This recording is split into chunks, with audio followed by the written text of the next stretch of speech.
வார்த்தை தேவையில்லை வாழும் காலம் வரை பாவை பார்வை மொழி பேசுமே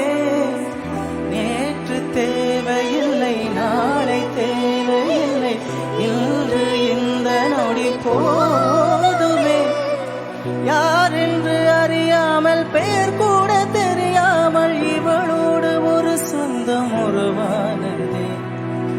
யார் என்று கேட்காமல் தடுத்தாலும் கேட்காமல் இவன் போகும் வழி எங்கும் மனம் போகுதே இதயம் முழுதும் இருக்கும் இந்த தயக்கம் எங்கு கொண்டு நிறுத்தும்